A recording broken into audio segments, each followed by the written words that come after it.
नमस्कार दोस्तों, मैं विक्रम सिंह तोमर। आज हमें विज्ञान के बहुत ही महत्वपूर्ण टॉपिक पर चर्चा करने जा रहे हैं, जिसका नाम है सुनामी।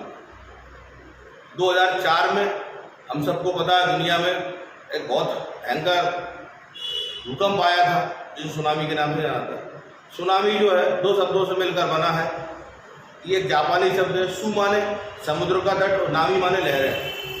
तो इसका मतलब क्या हुआ? सुनामी अर्थात समुद्र के तट से उठने वाली ऊंची ऊंची लहरें, इन्हें हम सुनामी के नाम से जानते हैं। भारत में भी जब सुनामी आई थी तो उसका असर पूर्वी तट पर आंध्र प्रदेश और उड़ीसा के तमिलनाडु के तटों पर देखने को मिला था। सुनामी की जो लहरें होती हैं उनके उत्पन्न होने का प्रमुख कारण क्या है?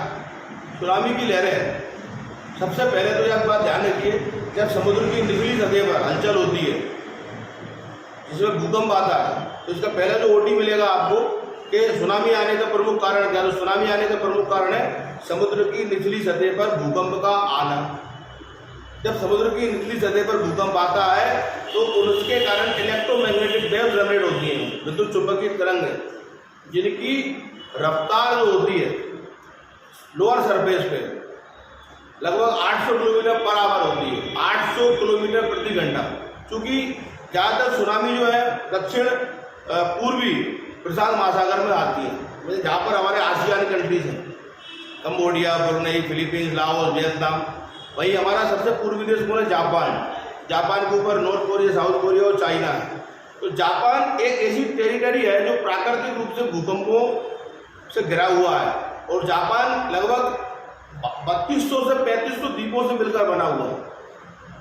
हम सबने पढ़ा था सेकेंड वर्ल्ड वॉर के टाइम पे हिरोशिमा और नागासाकी, वो भी इसके द्वीप हैं, आइलैंड है। तो जापान जो है ऑलरेडी भूकंप यानी इसको बोलते हैं ऐसी जोन में है, ऐसी प्लेट टेक्टोनिक्स में है, जिसके कारण वहाँ आए दिन ये घटना हमें देखने को मिलती है। तो जब ये तरंगें निचले सतह पर उत्पन्न होती है, भूकंप आता है, तो इनकी गति होती है 800 किलोमीटर पर आवर। लेकिन समुद्र की सतह पर पहुँचते पहुँचते इनकी स्पीड 600 और 700 किलोमीटर प्रति घंटा हो जाती है, और अगर इसको मीटर पर सेकंड में नापे तो 200 मीटर पर सेकंड इनकी स्पीड होती है। इतनी हाई इंटेंसिव होती है कि अपने रास्ते में आने वाले हर प्रकार के निर्माण को ये ध्वस्त कर देती हैं, और इनकी ऊंचाई 80 से 100 फीट तक होती है। याद रखिएगा, ये लहरें जब उठती हैं तो परपेंडिकुलर उठती है, समुद्र की सतह से सीधी उठती है।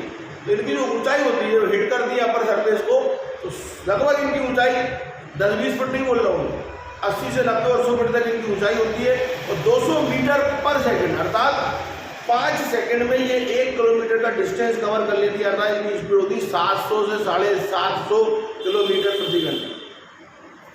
अब एक बात तो ये हो गई, इसका कारण क्या है? आप सब जानते हैं पृथ्वी गोल आकार की है, और पृथ्वी की निचली सतह में दो घटनाएं हमेशा होती रहती है, डाइवर्जेंस और एक कन्वर्जेंस। डाइवर्जेंस माने पृथ्वी की सतह को एक दूसरे से लगातार दूर जाना, और कन्वर्जेंस माने उनका पैरेलल एक दूसरे के पास आना। इसको बोलते हैं प्लेट टेक्टोनिक्स, अर्थात प्लेट विवर्तन की।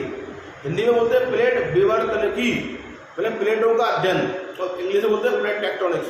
तो जब डाइवर्जेंस होता है, वो एक दूसरे दूर जाएंगी, और कन्वर्जेंस माने एक दूसरे के पास आएंगी, तो निश्चित रूप से कहीं ना कहीं कोई ना कोई मूवमेंट होगी, पूरी घटना लगातार होती रहती है। क्योंकि पैसिफिक जोन जो है, एशिया पैसिफिक का जापान वाला एरिया है, Korea, north Korea, south Korea वाला एरिया है, इंडोनेशिया वाला एरिया है, वहाँ लगातार ये जो ज्वालामुखी है, अपने भूकंप है, ये लगातार घटना होती रहती है। इसके कारण दुनिया का सबसे अधिक संवेदनशील स्थानों में जापान एक है, जहाँ सुनामी घटना होती है। और आए दिन आने वाले भविष्य में इसके लिए कोई जिम्मेदार नहीं, सिर्फ प्रकृति जिम्मेदार है। समुद्र के अंदर की सतह में जब गतिविधियाँ होती हैं तो इलेक्ट्रोमैग्नेटिक फोर्सेस जनरेट होती है, भूकंप आता है, जिसके कारण समुद्र की सतह पर हिलने के कारण जो लहरें होती हैं उनकी ऊंचाई और गति बढ़ जाती है। इसी को हम बोलते हैं tsunami. Thank you very much. Vande Mataram.